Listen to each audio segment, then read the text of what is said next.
actual take 4, but really it's take 2 because the other two are customer interruptions and not because I can't talk into the camera.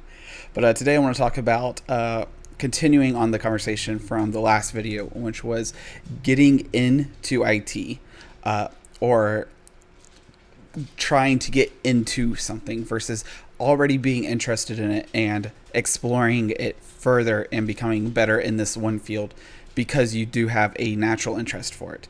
And so last video I talked about how I have like a natural interest in 3D modeling for characters or the 3D print, and how that slowly changed over the like 12 years or whatever it was.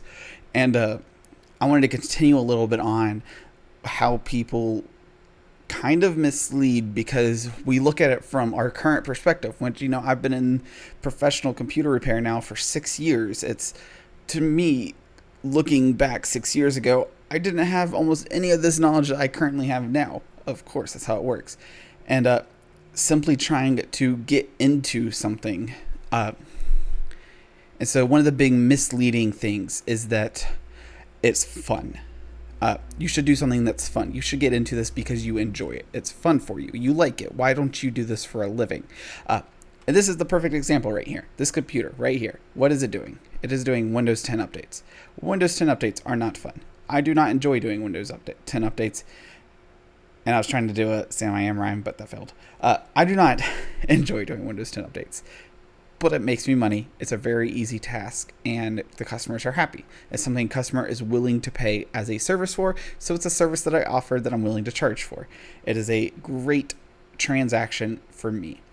But I do not enjoy that. It's not hard. It's not really inconvenient. It's just not something that I'm into. It's not something I find interesting, but it's a service that I offer. Another great example is I talked about me buying a dedicated home server. So this is a dedicated rack server, a Dell PowerEdge R420, and it's sitting on a table at my house right now, and it's running Unraid. And now you might be thinking, oh, you were able to download Unraid, install Unraid, configure Unraid, install, get the whole server up and running and configured and everything working. But this wasn't the first time I dealt with Unraid. This is like the 4th time or 5th time that I've now dealt with Unraid.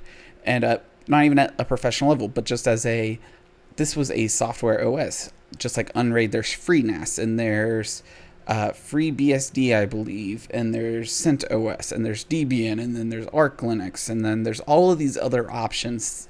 And I've messed with most of them. And it's something that I find enjoyable, is messing and learning with new operating systems and new systems in general, and figuring out more about how computers work. That is something I enjoy. That's something I find fun. That is something I'm more passionate about. I enjoy that. I don't make money on that right now, but that desktop way up there, I have no idea where I'm pointing because it's off the screen, but that desktop sitting up on the top, that's a system that a customer dropped off, and they said, hey, I would like a FreeNAS setup, but I don't know how to do it.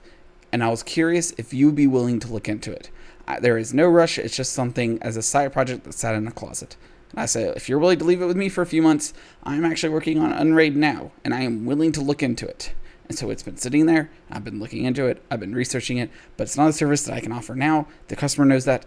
I know that. And it's something I'm passionate about. And it's something I may even expand into. As it sits there, I might be expanding into that field because I'm passionate about that. I'm not passionate about Windows 10 updates. I'm not passionate about virus removals or installing solid state drives.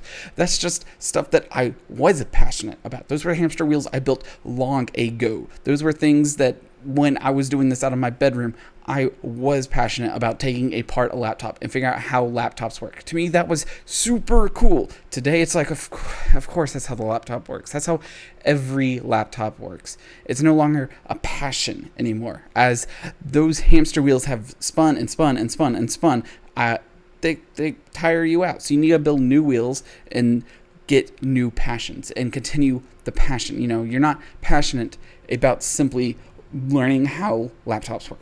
You are passionate about something further. There's something else that you're actually passionate about, and that's the current step. And so you're doing a passion steps, essentially, as you continuously follow your passion. A great example is like this video series. I'm not really passionate about talking about me and the things I've learned. That's not really something that I'm super passionate about. I've been pretty good so far about this series, But I've tried video series in the past. I've tried on separate channels where I do one video every day for 50 days. That was super hard. I will not be doing that again.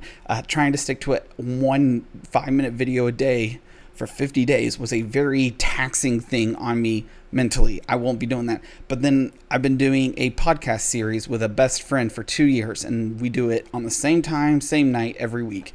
And that is something I enjoy. I enjoy doing that, but I wouldn't say I'm passionate about that. I'm not passionate about talking into the camera. I'm not passionate talking to someone else while on camera. That's not the passion. That's a passion step towards something bigger and greater. And not only with just being on camera, but behind the scenes. So one of the things is I do professional audio. I've never really been into audio.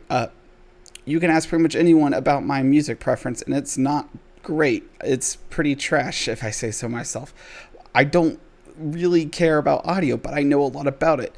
Not because I'm passionate about audio, but the production, how things are made. I enjoy that. How these videos get made, I enjoy that. You know, if you asked me 5 years ago the difference between like omnidirectional, subcardioid, cardioid, supercardioid, hypercardioid, bidirectional cardioid, and shotgun, I can actually look at these and tell you how they perform different and what I would recommend in each setup. Like, I would not recommend this microphone for this kind of setup again, most likely. I would probably try going with a shotgun mic.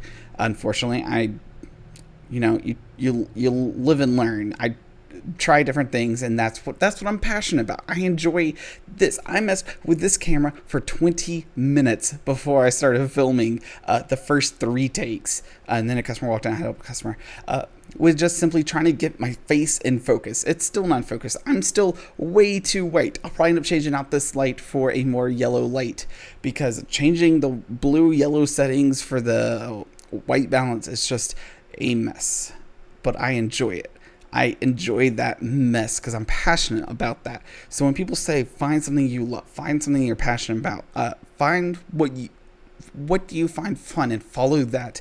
They're not saying to study the laptop for the 6 years. They're not saying do this one thing for 6 years. You want to find what you're passionate about and follow these steps of passion.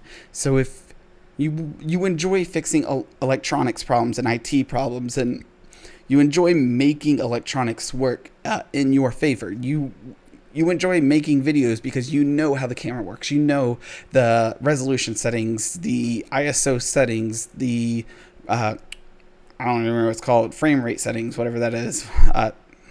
You enjoy the microphone and figure out that you peak every time you say anything with it, pop, pop, pop, it peaks. But you enjoy it and you learn and you experience, and that's the passion steps that you want to find. You know, if I stayed just doing the same thing with laptops, replacing hard drives for SSDs and doing these Windows 10 updates, I wouldn't be passionate about IT anymore, because I've passed those steps. Those steps continue, those hamster wheels continue to spin because they continue to bring me money. And until they are no longer a good return on investment, they'll stop spinning. People don't do VHS repairs anymore or DVD repairs anymore because you can just buy a new one. There's no longer money in that market. Soon, maybe not for Windows updates. Windows updates will probably have a long time for being profitable. But going from hard drives to solid state drives, that's soon going to be over, as new computers these days don't have hard drives anymore. And so maybe going from small solid state drives that are being sold in these $200 laptops from Walmart, maybe upgrading those to bigger solid state drives, or getting the newer version of Windows 10. Those are the updates. Those are things that are going to continue spinning for a while as I continue these passion steps. So don't do what you find fun or things you love or enjoy. Find the passion of the bigger passion, not these little passions of, oh, I really enjoy microphones, so I'm going to find out everything I can about microphones, from the cardioid or shotgun to the frequent response range to the interface type to phantom power to all of these little things. Chances are you're not super passionate about that in particular, but that's going to be the first passion step to maybe full audio production or figuring out how performances, live performances when they come back. And maybe you want to be in an event center doing the audio for bigger performances. But first, you got to take that first passion step and understand why you may want to use a cardioid versus a subcardioid mic. And so I would say figure out what the bigger picture passion is and see what it is you actually need to learn to get there. And so, like with 3D modeling, I didn't start out liking 3D modeling. I started out with actually 2D modeling with Photoshop from the community college I went to. And so I had a student version of Adobe Photoshop, and I learned to draw pixel art in Photoshop for a video game that I was taking a class on. And then we turned out, it's like, instead of using pixel art, let's try using pixel art in 3D animated space to get these really cool shadows to automatically form. And it was super weird, and it was like 7 years ago, so I barely remember 9 years ago. So I don't remember it too well.